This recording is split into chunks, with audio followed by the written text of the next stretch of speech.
Hello, my name is Bülent from K Business School. Today our guest is Henry Lyons from Hello Trust. He is, if I'm not mistaken, Vice President, right? Yes. We are talking about Hello Trust. What is Hello Trust? Why and how was it founded in the past? And if you can tell us, we will be happy. Okay. The Halo Trust is an organization, a not-for-profit organization that clears landmines and other unexploded remnants of war in places that have had conflicts. So, for example, Afghanistan, Cambodia, Angola. After the conflict, many landmines remain in the ground, minefields, which prevent the people from coming back and farming their land or building their houses safely. We go in first and we remove the landmines from the minefields so that the civilians can come back and rebuild their lives. We were founded in 1988, so 22 years ago. We're the oldest organization that does this, the largest organization in the world, and we work in 10 countries right now. So your beginning is in Afghanistan, right? Yes. Yes, exactly. And what's the beginning? I mean, you began to serve this operation, or they have, for example, called you, come because help us, we are in danger. Yes. What was the beginning? Okay, it was two British officers, retired British officers, that started the Halo Trust back in 1988, and they wanted to form a charity to use their military skills to help people after wars.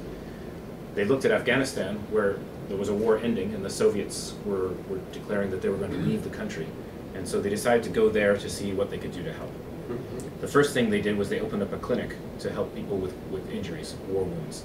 And they saw a lot of people coming into their clinic had amputations from landmines. And they realized that nobody was going to clear the landmines, even though the conflict was over. And so they decided to start doing that. And they used their own military expertise to develop the right procedures to go and find the minefields and then clear the minefields. And that's how it started. You mean then after conflict ended, no one clears the region, right? That's exactly right. They don't have a map, or they don't care? What's the reason? Well, the Soviets left Afghanistan not in a very good mood. They were basically lost the war, and or ran out of money. So they left behind a government that they supported, but they moved all their tanks north out of the country. And no, they didn't leave back behind maps, or they weren't interested in being very helpful to removing these landmines. So it was up to many civilians found the landmines by themselves, usually through some tragic, stepping on the landmines, and then the communities learned where the landmines were. Sometimes it's very easy to know where because the Soviets, when they set up bases around the country, they put mines around there, so people know not to go in those bases. But other times, the Mujahideen laid mines against the Soviets on the roads, and it was not clear. There were no maps left behind. And also, there are other regions besides Afghanistan. For example, Cambodia, Mozambique, Kosovo. Yes. Situation is also like that. I mean, after war, they left the mines and didn't think. Or actually, I have another question. Is there any regulation or international regulation to forbid this using these items, I mean mines, or it's free? What's the? I mean, if of course in wars it's unavoidable they use that, but after war can use also these items, these mines, these explosives. Is there any international regulation for this? Because many innocent people dies, although they are not in war. So you asked many questions. I'll answer your questions if I remember them all. One is there any international regulation? Yes. Yes, there is. Now there is. There is a treaty, international treaty, banning the use, the production, or the use, or the transfer, or stockpiling of landmines. Production included? Yes, included. That's signed by 150 countries, approximately. Not the U.S., not China, not Israel, but 150 countries have signed it. So there is a law for many countries now from 1998 that to not use these mines. However, many of the wars that we are clearing up after are older wars, where the mines were already in use. And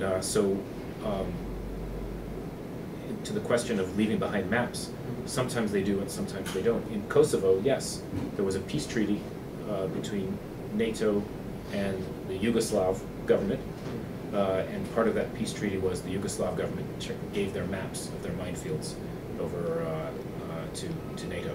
And so we knew more or less where all the minefields were. So you are a non-profit organization. Yes.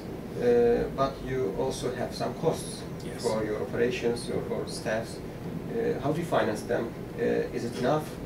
Previous, I mean, you were saying your founder was, I think, bringing some money for your organization.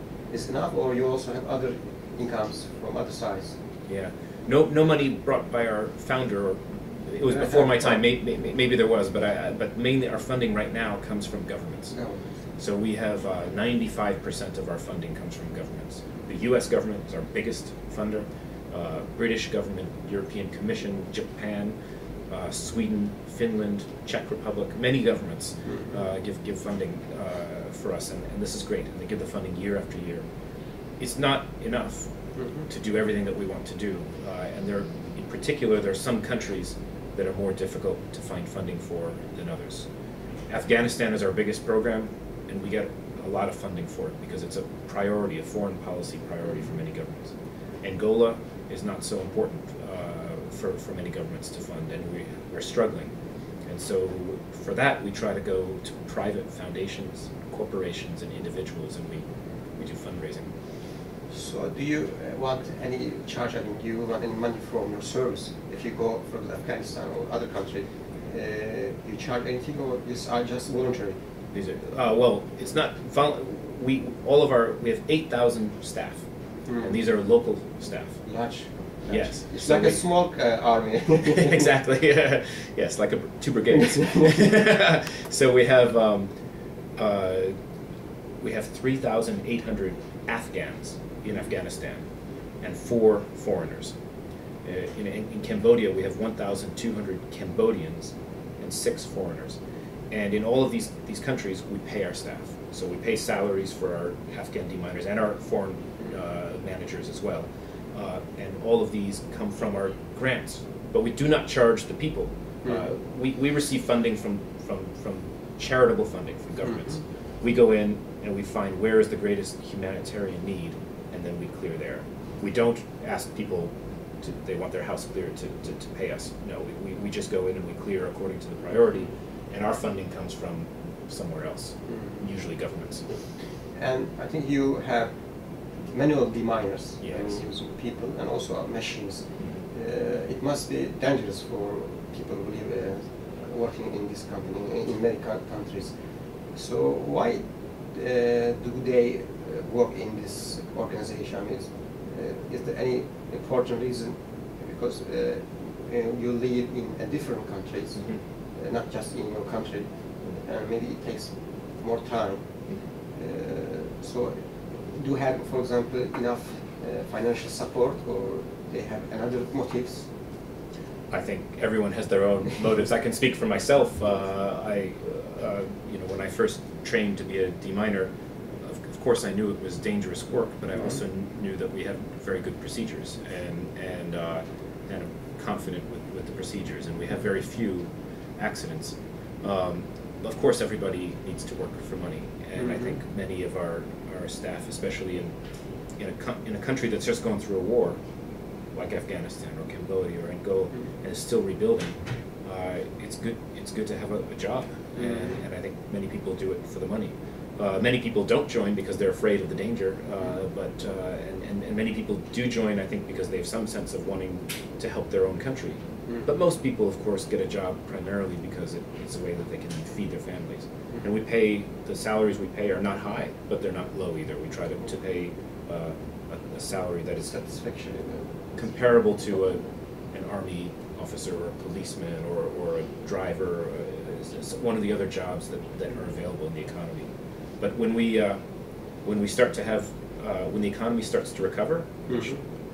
as the country rebuilds, we clear mines and other things happen and the country rebuilds, we find that then the salaries, we have to raise our salaries because now they have other opportunities, right? Which is good. Alternatives to closing. Yes. Alternatives.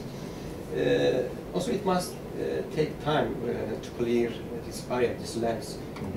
I mean, in how much land do Al Lon, for example, the miner use when it clear? It doesn't take too much time to clear an area, for example, for a person, for a lead miner. One deminer working with a metal detector and his tools will clear from 20 to 35 square meters each day. Like 2 rooms, like right, like 2 rooms. Yes, something like 2 rooms. Yes. So it's take time. Something about the area of this office, including the other rooms. It takes time. If air conditions is good, weather conditions is good. If it's Yeah. not cold or rainy or Yes, like yes. Like in the rainy season in Mhm. southern Africa, deminers work faster because the ground is soft. But in the dry season, the ground is like this table, and you have to. And you're digging in this. It takes a long time. And actually, interesting organization. It's a good job for peace, especially. I wish in the future we will not have any arm, any war, and I wish peace for everyone. And thank you for joining us. That would be wonderful. Thank you, Bülent.